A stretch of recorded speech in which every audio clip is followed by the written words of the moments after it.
और मैं आज हनुमान चालीसा के माध्यम से बस इतना सा ही आपको कहने आया हूं, ये बाहर की यात्रा रोकना मत। कमाने की, धमाने की, आगे बढ़ने की, सक्सेस की करो, सब करो और बढ़िया से करो जी। हनुमान जी ने भी बाहर की यात्रा बहुत तगड़े से किया है। जहां युद्ध करना वहां युद्ध किया, जहां विनम्रता दिखानी वहां विनम्रता दिखाई। विनम्रता भी और शीलता भी, शील भी और वीर भी, वीरता, ये दोनों किसी किसी में होता है।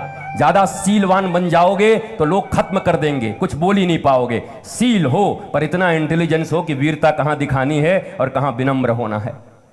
नहीं तो ज्यादा विनम्र लोगों को लोग कायर समझ लेते हैं। विनम्रता कायरता न बन जाए। वो ओज, तेज, शौर्य, वीर। और एक बात और याद रखना, बाहर के युद्ध को जो जीत जाए उसे वीर कहते हैं, पर अंदर के युद्ध को जो जीते उसे महावीर हनुमान कहते हैं। काम, क्रोध, मद, मोह, लोभ, मात्सर्य, जिसके कारण हम दर दर की ठोकरें खा रहे हैं। मन कुत्ता दर दर फिरे, दर दर दुर दुर होए, कबीर कह रहे हैं। दर दर जा रहे हैं, दुर दुर हो रहे हैं, तकलीफें पा रहे हैं। उसको अगर रिसॉल्व करना है, अब तो बीमारी का भी आनंद ले रहे हैं लोग। इतना बढ़िया इंग्लिश नेम हो गया है, क्या हुआ है? तो ये ना ओवर थिंकिंग की शिकार हो गई है। इतना, उसमें भी इतना अदा है बोलने में, ओवर थिंकिंग, ओवर थिंक। अरे तुम मानसिक विकार से ग्रसित हो, मानसिक रोगी हो, मनोविकृति जिसको पागलपन ही कहते हैं, उसको इतना बढ़िया नाम देकर, महाराज जी मेरा क्या है ना कि मेरे को ना थोड़ा ओवर थिंकिंग है। पागल हो बेटी, सीधा देहाती भाषा में, गांव की भाषा में पागल हो। जल्दी ठीक हो जाओ, उपाय है। महाराज जी मेरे को ना छोटी छोटी बातों पर टेंशन हो जाती, डिप्रेशन हो जाता है। पागल हो बेटी। और खाली बेटियों को नहीं कह रहा हूं, बेटे भी पागल हो बेटे। इसको इतना इतरा रहे। और फिर उस दिन जो मैंने बात कही थी, फिर कहता हूं, एक माता और पिता का साफल्य मैं उस दिन समझूंगा जिस दिन तुम्हारे बच्चे और बच्चियों के मोबाइल के स्क्रीन पे, उसको कौन सा कवर बोलते हैं, वॉलपेपर पे किसी रणवीर और आलिया का फोटो नहीं होगा, बल्कि अपने माता और पिता का फोटो होगा। तो मैं समझूंगा कि तुम सक्सेसफुल हो। क्या कारण है कि तुम्हारे फोटो नहीं है? इतना छाती फुलाए घूम रहे हो, हमने, मैंने ये कर दिया, मैंने वो कर दिया, मैंने वो कर दिया। मैंने बच्चे से मांग के देखा किसका है, बोला पता किसका फोटो लगाया है तू? मम्मी का लगा। मम्मी बहुत किचकिच करती है। प्राउड करे, और वो प्राउड ज्ञान से होगा। Knowledge, knowledge and knowledge, nothing else. धन से नहीं करेगा प्राउड, क्योंकि आज तुम्हारा कंट्रोल है, कर कोई और आएगा उसके दिल में, और उसका मन बहुत चंचल है, क्योंकि विकारों से भरा हुआ है। कामना, वासना, क्रोध, लोभ, मोह, वो हट जाएगा तुमसे। फिर तुम रोओगे, चिल्लाओगे। धन का कंट्रोल नहीं रहेगा, तन का भी कंट्रोल नहीं रहेगा। 7 साल 8 साल तक कंट्रोल कर सकते हो, झापड़ मारकर, थप्पड़ मारकर। उसके बाद तो तुमसे भी जवान हो जाएगा। बोले पिताजी सावधान, खबरदार। जैसे दुर्योधन कहता है, सावधान पिताजी। फिर क्या करोगे? तन और मन के, तन और धन के कंट्रोल नहीं होंगे, बल्कि संस्कारों से उसके मन को अगर कंट्रोल कर लिया तो जीवन भर तुम्हारी पूजा आरती करता रहेगा और देश को आगे बढ़ाता रहेगा। तुम क्या चाहते हो? तुम बताओ, तुम क्या चाहते हो? बोलो। तुम्हारी आवाज क्यों बंद हो गई? ताली क्यों बंद हो गई? क्या तुम्हारे दुखते हुए रग पर मैंने हाथ रख दिया है, नस दबा दिया है, तुम बिलबिला गए हो? हुआ क्या है तुमको? तुम क्या मुझे शत्रु के रूप में देख रहे हो? किस रूप में देख रहे हो? मैं तो डायग्नोस्टिक सेंटर हूं, डायग्नोस कर रहा हूं। 3 दिन से बैठे हुए हो, तुम्हारा ब्लड लेकर तुम्हारे संस्कारों को देख करके डायग्नोस कर रहा हूं, और जो जो रोग है वो बता रहा हूं। और केवल रोग बता के नहीं भाग जाऊंगा। अगर तुम तैयार होगे तो गोलियां भी अपने पास हैं, वो औषधि भी हैं जिससे तुमको ठीक कर दिया जाएगा, वो भी किया जाएगा। पर तुम राजी तो हो? तुम तो राजी ही नहीं हो। ये महाराज बहुत उल्टा पलटा बोलते हैं, इनसे काम नहीं चले। वो महाराज बहुत अच्छे हैं, भभूति दें और काम हो जाए। भभूति, भभूति, भूत भूत पिशाच निकट नहीं आवे, महावीर जब नाम सुनावे।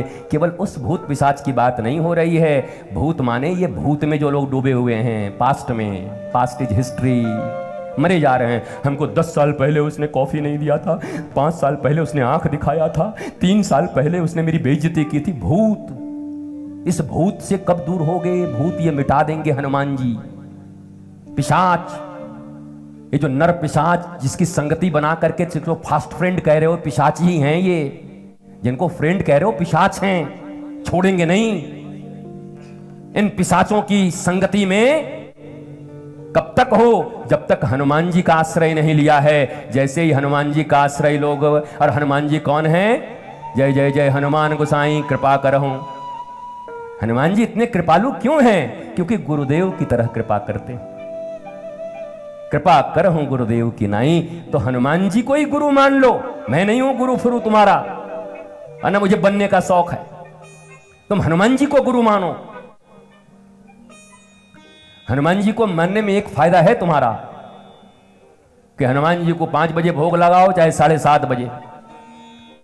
सहेली की शादी हो तो बंद करके इनको चले जाओ, और दूसरे दिन लगाओ, फिर भी कुछ नहीं बोलेंगे। पर हमारा भोग एक दिन जला टाइम से नहीं देके देखना, फिर तो बरसा जानेगी कि प्रफुल्ल जी जानेंगे। जिंदा हो तो गुरु भी जिंदा ही चाहिए, जिंदा ही चाहिए, जो तुम्हारे सामने खड़ा हो। हनुमंत के स्वभाव को लेकर, हनुमंत की कृपा से वो कण कण में व्याप्त हैं प्रभु। तो क्या तुम्हारे गुरु में नहीं है? उनके भीतर नहीं? क्या उनके भीतर उनका दर्शन नहीं होता? माता जिंदा, पिता जिंदा, भाई जिंदा, पत्नी जिंदा चाहिए, प्रेमिका जिंदा चाहिए, लोन लेने वाला जिंदा चाहिए, जिसको लोन वापस करना है वो भले ही मर जाए। हाँ, ये बात अलग है, पर लोन लेने वाला भी सब जिंदा चाहिए। तो लिविंग आइडियल चाहिए, लिविंग आइडियल, जीवंत आदर्श, जीवंत। इसलिए वो लोग जो लोग भगवान का बहाना लेकर के गुरुओं का अनादर करते हैं, गुरु का अनादर करते हैं, वो जीवन में कभी ईश्वर के भी नहीं हो सकते। वो बहाना करते हैं भगवान का। हम तो भगवान से डायरेक्ट जुड़ गए हैं, डायरेक्ट अपने मम्मी पापा से नहीं जुड़ पाए हो ठीक से, डायरेक्ट जुड़ गए हैं, डायरेक्ट। अर्जुन भी डायरेक्ट जुड़ा हुआ था, एक ही बिस्तर पे सोते थे अर्जुन और कृष्ण, मजाक मस्ती चलती रहती थी, फ्रेंड की तरह, दोनों फ्रेंड थे। पर जब तक नहीं कहा कि मैं अब आपका शिष्य हूं, मेरे गुरु बन जाओ, मैं बर्बाद हो गया तुम्हारे साथ रह रह के, तुमको हल्के में लेके मैं बर्बाद हो गया कृष्ण, और तुम भी ऐसी माया डाल के रखे कि कभी पहचानने नहीं दिए। हे कृष्ण, अब दया करो, एक बार मुझे शिष्य बना लो। शिष्यस्ते हम साधि माम त्वाम प्रपन्नम, मैं प्रपन्न हूं, शरणागत नहीं हूं। मेरा काम हो न हो, अब मैं तुम्हें नहीं छोड़ूंगा। इसको प्रपन्नता कहते हैं। और हनुमान जी भी क्या है? श्री राम दूतम शरणम प्रपद्ये। श्री राम जी के दूत है, प्रपत्ति में है, शरणागति में नहीं है। शरणागति वाले सब भाग गए थे प्रफुल्ल जी। शरणागति में आया था विभीषण, लंकेश बना, भागा अपने राज्य में, बोला हो गया बहुत दिन, थोड़ा चलते हैं, लंका में कोई नहीं है, आप अगर कहें तो। बोला हाँ जा जा। तब तक उधर सुग्रीव, प्रणाम हुजूर, सोच रहे थे बहुत दिन हो गया, तो चलते तो बड़ा ठीक होता। हाँ हाँ जा जा जा, निकल जा, वहाँ तो इंतजार कर रहा है, कुर्सी तेरी इंतजार कर रही है। विभीषण भागा, अंगद भागा, सुग्रीव भागा, पर एक टिका। शरणागत भाग गए पर प्रपन्न टिक गया। हनुमान जी की महिमा इसलिए है कि वो प्रपन्न है। और कभी गुरु की शरणागति मत करना, गुरु की भी प्रपत्ति करना। दोनों शब्द समझ लो, बहुत भारी नहीं है। शरणागति प्रपत्ति, शरणागति में है किसी एक खास उद्देश्य के लिए शरणागति है, वो उद्देश्य पूरा हुआ, गुड बाय। पर अभी आगे तो और खाई हैं, अब क्या करोगे, फिर किसको बुलाओगे? तो प्रपत्ति रखना। प्रपत्ति मतलब हनुमान जी ने क्या कहा कि ये लोग कम कम काम किए थे, इनको एक एक पद दे दिया। प्रभु हमने बहुत काम किया है, हम समुद्र पार गए, इतना हमको तो डबल मिलना चाहिए। तो बोला हाँ बोलो भाई क्या चाहिए। तो क्या किया हनुमान जी ने, दोनों पद पकड़ लिए राम के और कहा मुझे ये 2 पद चाहिए, इससे अलग मत करना। ये प्रपत्ति है हनुमान जी की। काम तो हो गया था, चले जाते।